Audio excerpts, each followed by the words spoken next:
What's up, guys? This is Angel. What's up, guys? YouTube. Like, comment, subscribe. What's up, guys? Like, comment, subscribe.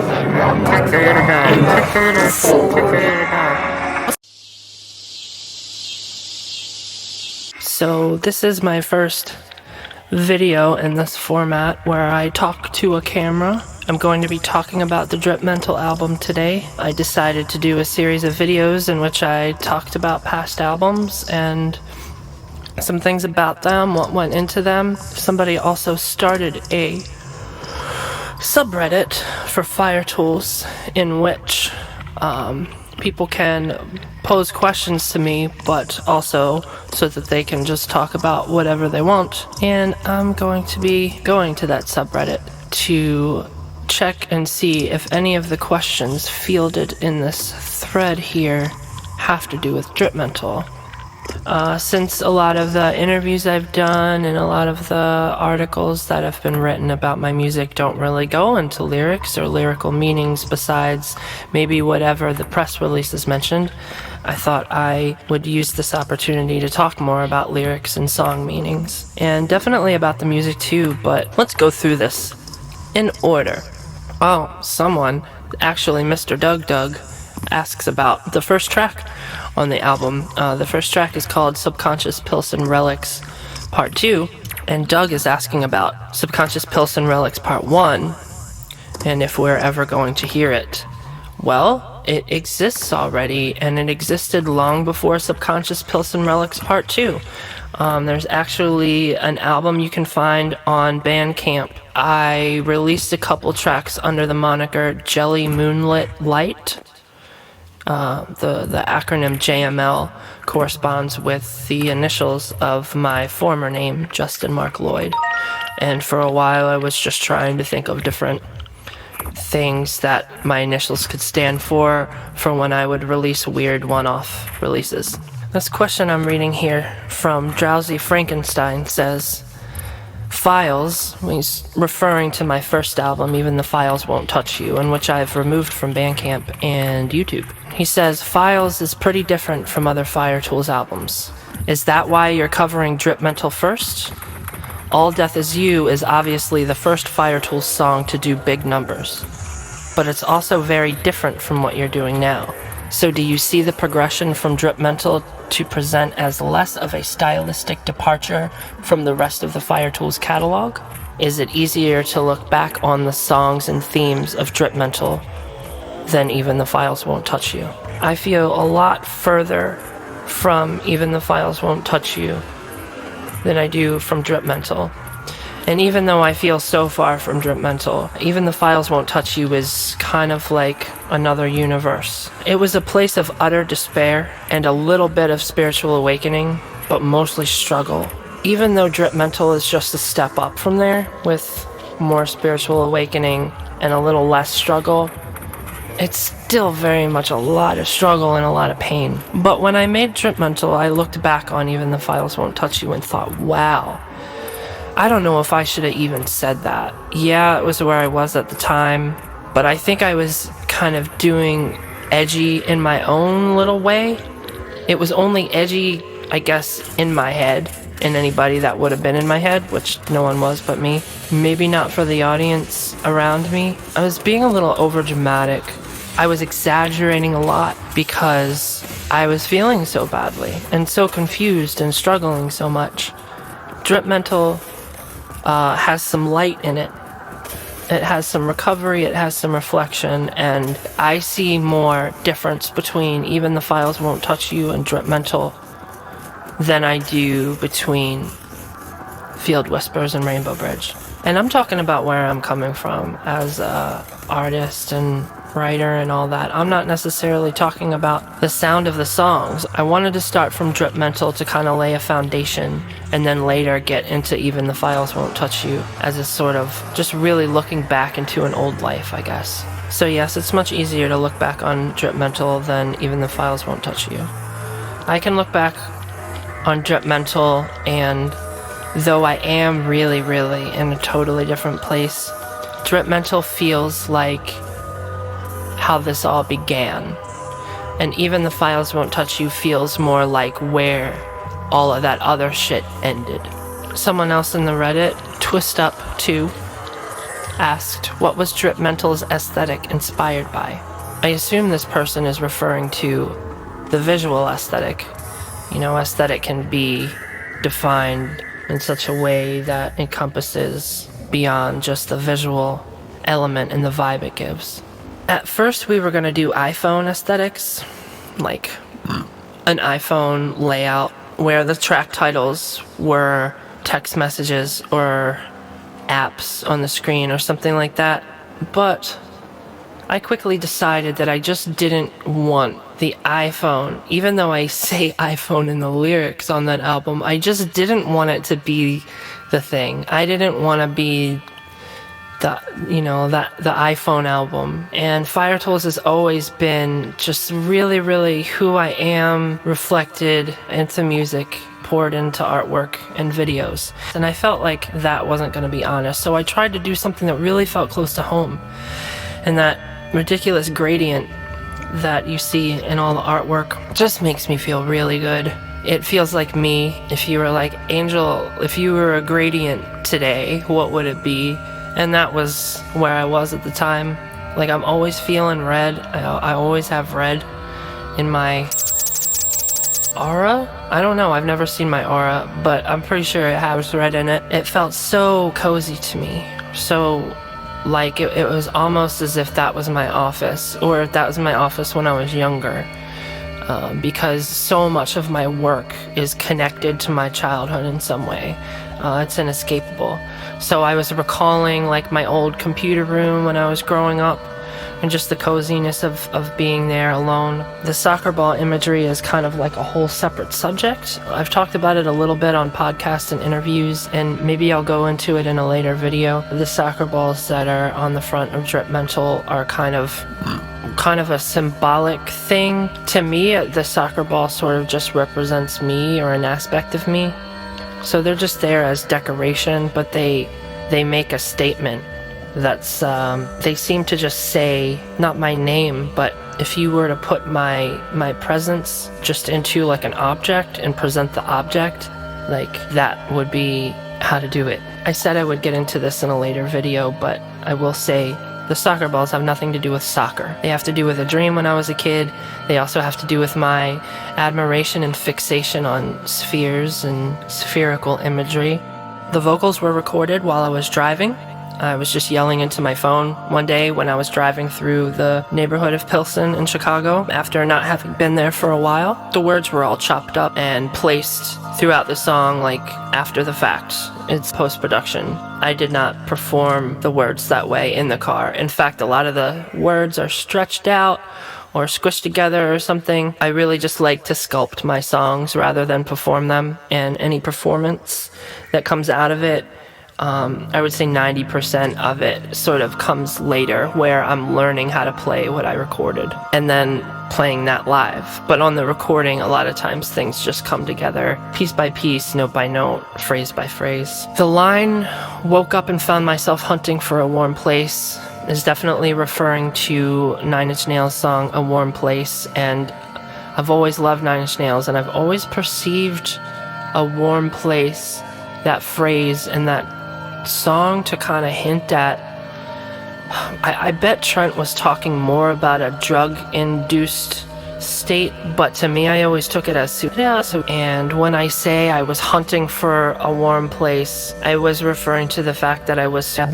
but in the lyrics I related it to neighborhood cats and the idea of stray cats, like, looking for a warm spot to sleep during the winter, and I threw that in there just to kind of pad the subject matter a little, because, you know, talking about it is really heavy, and I also just love cats, and they're a big sign of comfort for me, and I was just seeking comfort, seeking a warm place, seeking relief from pain. So cats have always been really good for that sort of thing for me. There's the line, all of a sudden I felt there was more closure, and that line is because I realized that no closure is the closure. It was the last song I made for the whole album, but I put it first because I do that a lot. I'll write a whole album and then I'll just write one more song real quick, and I'll be so excited about it that I'll actually put it at the front of the album. And I think it's because I want to give listeners the most accurate representation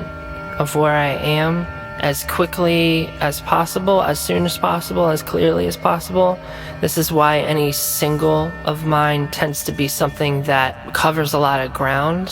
One of the things you hear when the song first starts is my friend Sari saying, "I love you." I really wanted to inject something happy and comforting into the album when I was wrapping it up, making that last song, which ended up the first song. And I was just like, can you just send me a little recording of you saying, "I love you" to me? My music may be aggressive and weird and stuff, but I feel like it's also sweet and cute sometimes. I try to balance it out a little bit if I can. So that's the first song. The second song, All Death Is You. Well, that's the most well-known song on the album. I feel a little weird about that. It's not my favorite one, but it's pretty fun. The YouTube channel Nerd City actually probably had more of a hand in making it popular than anything else. Their subreddit, the Nerd City subreddit, made a post and said, I heard this in a grocery store. I don't know if he was making that up or not, but the thread blew up. Lots and lots and lots of people watched the music video and listened to the song. There was a lot of insults, but every one of them were so funny. Maybe I should make another video sometime where I just go through that Reddit thread and all the comments that were left. And I think NPR actually said something about the song in the video too, so that probably had something to do with it. But I just remember the Nerd City thread was so long. That video was watched on average daily more times than any of my other videos, even my most recent ones. It's a blessing and a curse. To me, a lot of the lyrics are disturbing. The song's mostly about street harassment experiences. I feel like the lyrics are as angry as they are because I was so afraid. I didn't really realize that when I was making the music and having those experiences. I felt so angry at anyone who didn't stick up for me.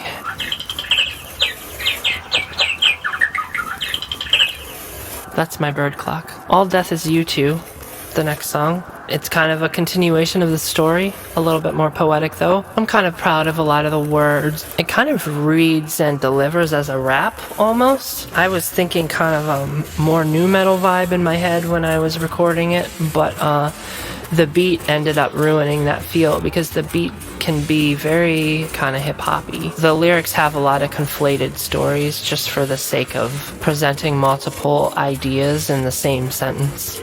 Saving space, really. The line about taking a good honest look between our legs or one's legs, it was just kind of an edgy way of saying take a look at yourself and who you are. And that doesn't mean your genitals are who you are. In fact, it's probably pretty far from the truth. It was just a dumb way of saying realize yourself. The track Relevant Shambhala Texts, well, the lyrics are actually a warped recording of the Buddhist nun Pema Chodron reciting a poem of some kind, and I found it to be beautiful. And at the end of the song, it's my sister playing guitar and singing. I basically wrote some lyrics and sent them to her, and I was like, can you just sing these and just play some guitar and just make it kind of short? I ended up just kind of throwing it at the end of the song. There's a bass tone during that part underneath a distorted bass that's kind of glitchy sounding.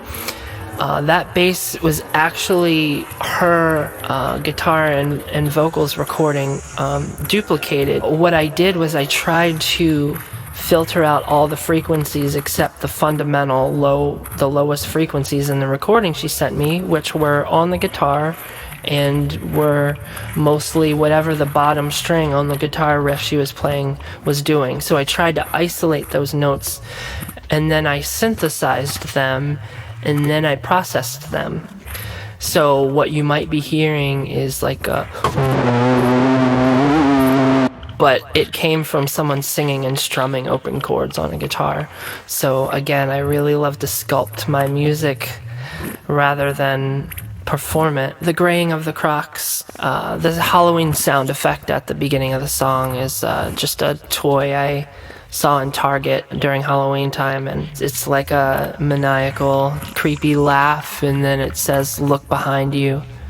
Or no, it says "Look behind you" and then does the laugh. It was just kind of another reference to street harassment, being stalked, and stuff like that.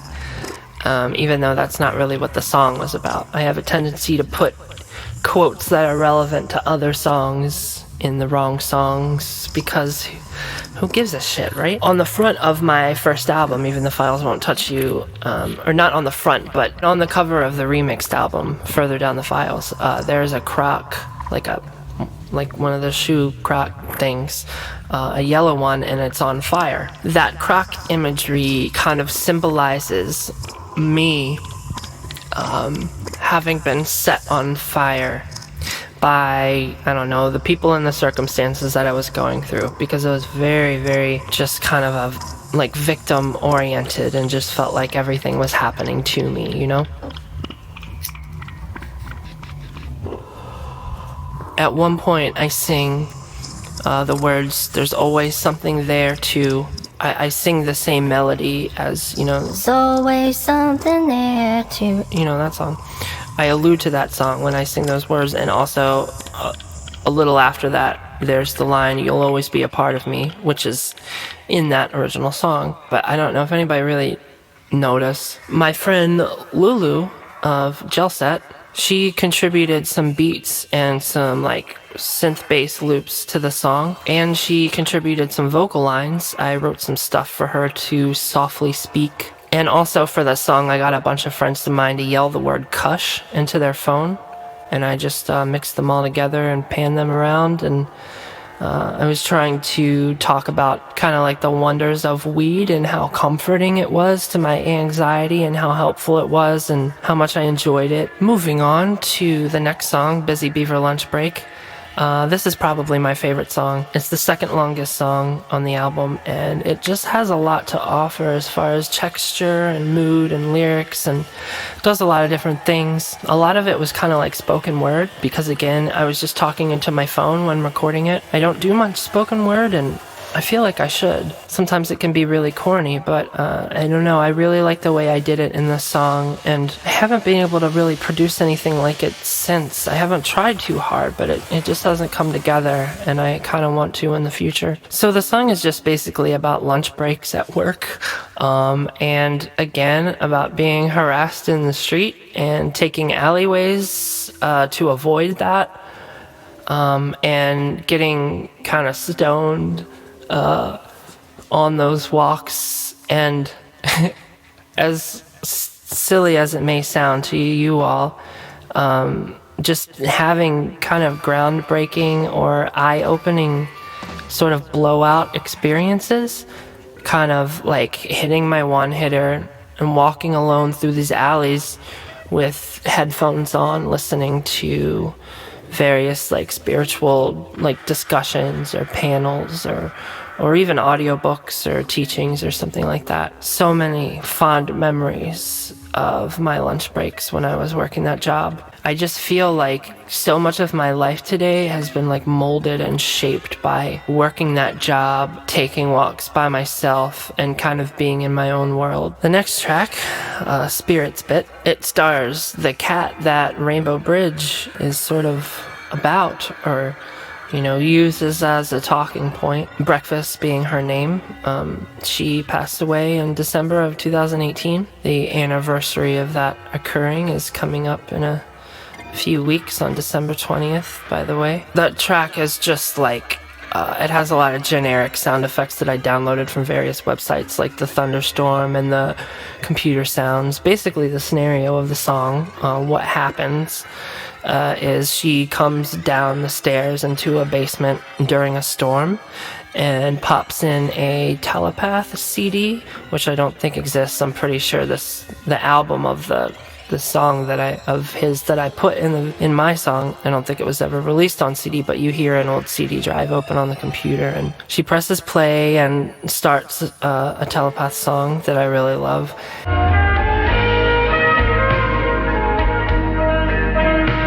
And she signs onto the internet, dial-up. It's the AOL dial-up sounds. Then she sends a quick email. You can hear typing, and she's meowing while she's typing. And then she shuts the computer off and goes back upstairs. And that's the whole track. The next track, Libra Virgo Cusp Shit. Well, the opening sample of the song, the voice clip is from a movie I really love called The Departed.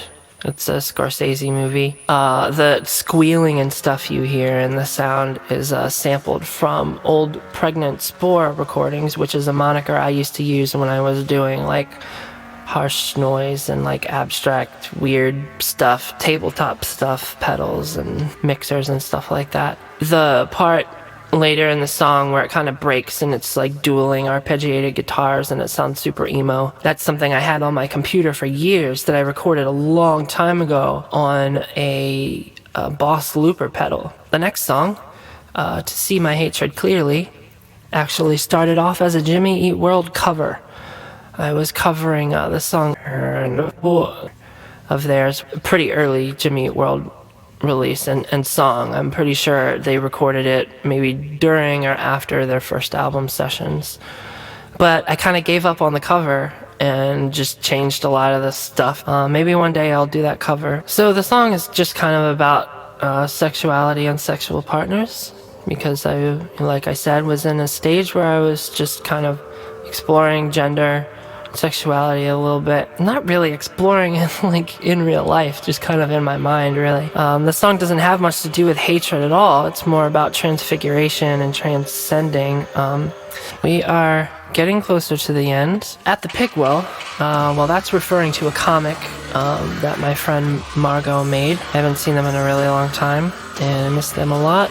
The intro of the song is a sample of a live recording of this old Annapolis band called Geppetto that I used to play with a lot and go see, and it's their song Drip, so I use that because Drip Mental. I kind of admire the whole beginning of the song because it's pretty minimal, and I'm not good at minimalism, but I really settled for not doing too much. When the song kind of kicks in and the beat is there's this loop that swells up before it and lasts through the second half of the song, and it's actually a sample of the track by Goodwill Smith featuring Doug and Max of Hausu Mountain, the label I usually work with. And I ended up sampling a lot less than I thought I would, but it's in there. And I also sampled the THX sound effect at the end there. The next song, At the Pigwell Part 2, these lyrics are just kind of navigating that weird space when you have a crush on someone and you don't know what to do about it and you don't know if you should tell them.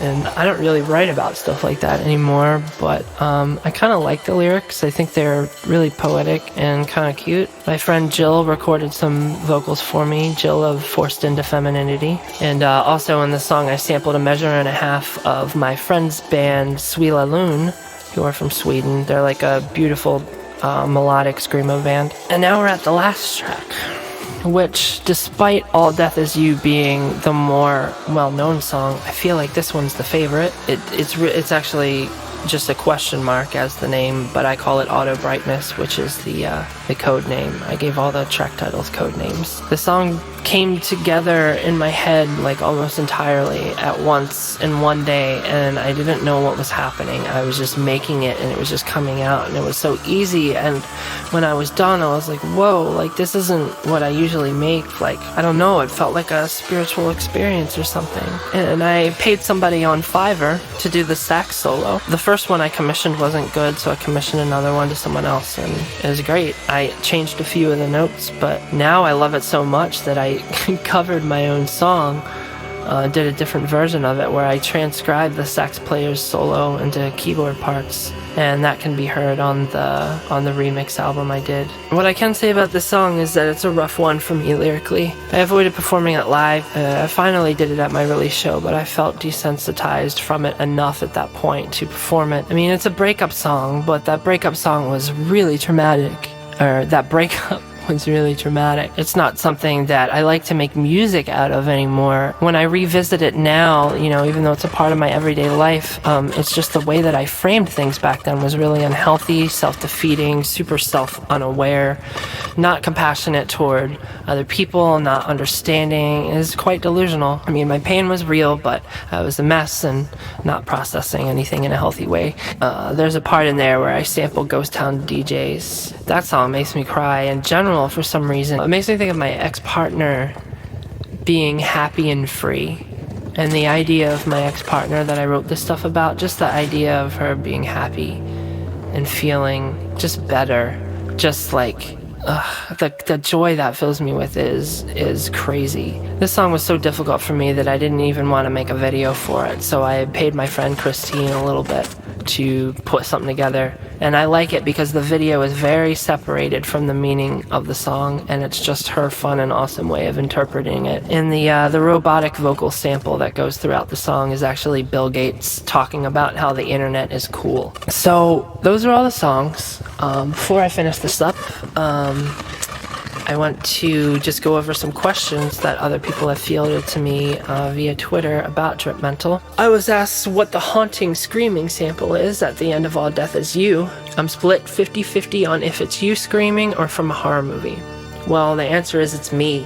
I love torture screams. I know that sounds terrible, but there's something about the desperation of that sound that feels really close to home because, you know, I know how that feels. And it's very primal, it's very real, and even if the lyrics that might be used when performing vocals that way, even if they aren't negative, even if they're joyous, it's just as powerful to me. It would be just as authentic. I only wish I had done it in more songs. I wish I did it more often. I just finished an entire record and didn't do it once.